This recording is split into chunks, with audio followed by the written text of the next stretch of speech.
Hello everyone, நான் மதன் கௌரி. நாம எப்பவுமே ஒரு சீரியஸான டாபிக் பேசுறதுக்கு அப்புறம் ஒரு சும்மா ஜாலியான ஒரு டாபிக் பேசணும்னா நான் எப்பவுமே அதுக்கேற்ற மாதிரி தான் vlog பண்ணுவேன். சோ போன டாபிக்ல வந்து நம்ம கேனபிள்ஸ் அப்புறம் மார்வானா அதை பத்தி பேசியிருந்தோம். அப்புறம் இந்த டாபிக்ல நம்ம எதை பத்தி பேசுறோம்னா ஒரு எக் முதல்ல வந்துச்சா இல்ல ஒரு கோழி முதல்ல வந்துச்சா அப்படிங்கறத நம்ம பேச போறோம். ஏன்னா சின்ன குழந்தை மாதிரி இருக்குன்னு கேட்டீங்களா, பட் கடைசி வரைக்கும் நம்மளால ஆன்சர் கண்டுபிடிக்க முடியல. வெல் ஃபைனலி ஒரு ஆன்சர் வந்திருக்கு, அதுதான் நம்ம கிட்ட எக்ஸ்பிளைன் பண்ண போறேன். சோ இதுல என்ன பார்க்க போறோம்னா ஒரு கோழி முதல்ல வந்துச்சா இல்ல முட்டை முதல்ல வந்துச்சாங்கிறத பார்க்க போறோம். இதுக்கு வந்து ஒரு சின்ன பிரச்சனை இருக்கு. என்னன்னு சொல்றேன், முதல்ல ஒரு கோழி வந்திருக்குன்னு நம்ம சொல்றோம்னா அந்த கோழி வந்தது வந்து கண்டிப்பா ஒரு முட்டையில இருந்து தான் வந்திருக்கணும்.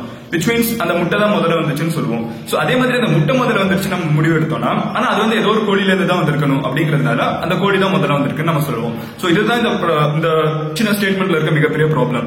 பட் இதை அண்டர்ஸ்டாண்ட் பண்றது கொஞ்சம் சயின்ஸ் நம்மளுக்கு தெரியணும். என்னன்னு பாத்தீங்கன்னா எப்பவுமே வந்து எவல்யூஷன் அப்படின்னு நடக்கிறப்ப வந்து டிஎன்ஏல வந்து சில சேஞ்சஸ் உருவாகும். இது வந்து ஒரு பர்டிகுலர் ஜெனரேஷன்ல மாறலனாலும் ஒவ்வொரு செட் ஆஃப் டைம் வந்து இந்த ஜெனரேஷன் மாறிட்டே இருக்கும். சோ டிஎன்ஏ வந்து எங்க மாறும் யோசிச்சு பாருங்க. டிஎன்ஏ எப்பவுமே வந்து நம்ம வயிற்றுக்குள்ள இருக்கிறப்ப நம்மளோட நம்மள வந்து அந்த உருவாயிட்டு இருக்கப்போ ஒரு ஹியூமனா இருந்தாங்கன்னா அந்த கருவுல வந்து உருவாயிட்டு இருக்கப்ப டிஎன்ஏ சேஞ்ச் வரும். இப்போ வந்து அப்பா அம்மா ரெண்டு பேருமே வந்து வெள்ளையா இருப்பாங்க, ஆனா பையன் வந்து கருப்பா இருப்பான். அது எப்படின்னு பாத்தீங்கன்னா அவங்க தாத்தா பாட்டி இல்ல யார்கிட்ட இருந்தாவது ஒரு சின்ன ஆட்ரிபியூட் வந்து கருப்புங்க ஒரு ஆட்ரிபியூட் வந்து அது எப்படியோ வழியா வந்து இந்த ஒரு ஹியூமன் உருவாகிறப்ப இந்த ஒரு குழந்தை உருவாகிறப்போ அந்த ஆட்ரிபியூட் வந்து அதிகமா வந்து இம்பாக்ட் ஆச்சுன்னா அந்த பையன் வந்து கருப்பா தான் இருப்பான். சோ அது எங்க உருவாகுதுன்னு பாத்தீங்கன்னா அந்த வயிற்றுக்குள்ள இருக்கிறப்போ. சோ அதே மாதிரி ஒரு எக் வருது அப்படின்னு பாத்தீங்கன்னா அந்த எக் வரப்ப வந்து அது பர்டிகுலர் சேஞ்சஸ் இருக்கணும். ஒரு எக்ஸாம்பிளுக்கு யோசிச்சு பாருங்களேன், முதல்ல வந்து ஏதோ ஒரு எக் லேயிங் மேமல் இருந்திருக்கு. சோ அந்த மேமல் அதாவது அது மேமலா இருக்கணும் கூட இல்ல ஒரு bird. So egg laying bird இருந்திருக்கு. சோ எக் லேயிங் பேர்டு வந்து ஏதோ ஒண்ணு வந்து கோழிக்கு முந்தினதா இருக்கிற ஒரு பேர்டு. இப்ப எந்த மாதிரி சொல்லலாம்னு பாத்தீங்கன்னா இப்ப வந்து நாய் தான் இருக்குல்ல, நாய் வந்து வந்ததுல இருந்து உல்ஃப்ல இருந்து, சோ ஓநாயில இருந்து வந்ததுதான் நாய்.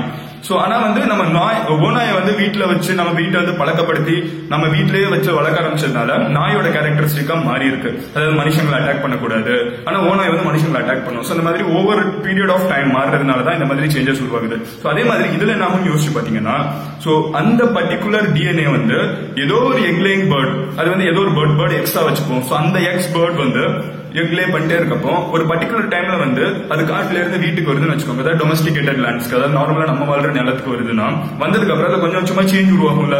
சோ நம்ம இன்னும் வந்து ஹண்ட் எல்லாம் பண்ண வேணாம், மக்களே வந்து நம்மளுக்கு தானியம் போடுவாங்க அப்படிங்கிறது.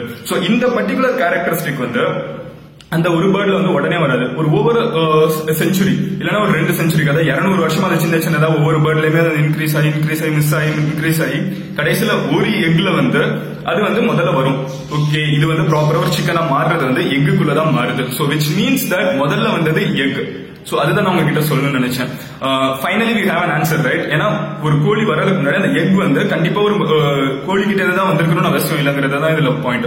ஏன்னா முந்தின ஜெனரேஷன் ஆஃப் பேர்ட், அதுக்கு முந்தின இருந்த பேர்ட் வந்து வேற எந்த பேர்டா வேணாலும் இருந்திருக்கலாம். அது வந்து கரெக்டா மாற வேண்டிய நேரத்துல இருந்தப்போ ஒரு டிஎன்ஏ சேஞ்ச்னால, அதாவது மியூட்டேஷன் சேஞ்ச்னால வந்து அந்த பர்டிகுலரா அந்த முட்டை வந்திருக்கு. அதுல இருந்து தான் முதல் கோழி வந்திருக்கு. விச் மீன்ஸ் அந்த முட்டை வந்து கோழி முட்டை. சோ அதுதான் உங்ககிட்ட சொல்லணும்னு நினைச்சேன். அந்த எக்ஸ்மென்ல எல்லாம் மியூட்டேஷன், அந்த உல்வரின், உல்வரின், அப்புறம் இந்த பேர்ட்மேன், அதுக்கப்புறம் அந்த நிறைய வித்தியாசமான கேரக்டரிஸ்டிக்ஸ் இருக்கிறதெல்லாம் பார்த்துருக்கோம். பிறக்கிறதுல இருந்தே மியூட்டன்டா பிறப்பாங்க அப்படின்னு சொல்லுவாங்க. எக்ஸ்பிளைன் படத்துல நல்லா எக்ஸ்பிளைன் பண்ணுவாங்க. சோ அதுதான் நான் சொல்ல வர கான்செப்ட். விச் மீன்ஸ் மியூட்டேஷன் நடக்கிறது எக்குள்ள, மனுஷங்க மாறுறது வயிற்றுக்குள்ள. சோ சிமிலர்லி எக் தான் முதல்ல வந்திருக்குங்கிறது நான் சொல்ல நினைச்சேன். ஒரு சின்ன ஃபன் வீடியோ அதை உங்ககிட்ட சொல்ல நினைச்சேன். சோ இதை தவிர உங்களுக்கு வேற ஏதாவது வீடியோ வேணும்னு நினைச்சீங்கன்னா நீங்க டெஃபினட்டா எங்க வேணாலும் மெசேஜ் பண்ணலாம். MADAN_GOWRI இந்த நேம் வந்து நீங்க எங்க வேணாலும் சர்ச் பண்ணுங்க, நான் இருப்பேன். இல்ல இன்ஸ்டாகிராம்ல சர்ச் பண்ணணும்னா MADAN_GOWRI நீங்க வந்து எந்த ஸ்பேஸ் விடாம சர்ச் பண்ணுங்க, அதான் யூசர் நேம், நான் இருப்பேன். இல்லனா Facebookல facebook.com/IamMadanGauri IAMMADAN_GOWRI, ட்விட்டர்ல அதே மாதிரி @MADAN3. So you can contact me anywhere. கண்டிப்பா நீங்க போஸ்ட் பண்ற கமெண்ட்ஸ் எல்லாத்தையுமே நான் வாசிச்சிட்டு இருக்கேன். நிறைய வித்தியாசமான வீடியோஸ் கேட்டுட்டு இருக்கீங்க. I will definitely do all of them. So let's keep this goodwill going. Thanks for supporting me. See you in the next video. Until then, bye. Madan here signing off. Cheers.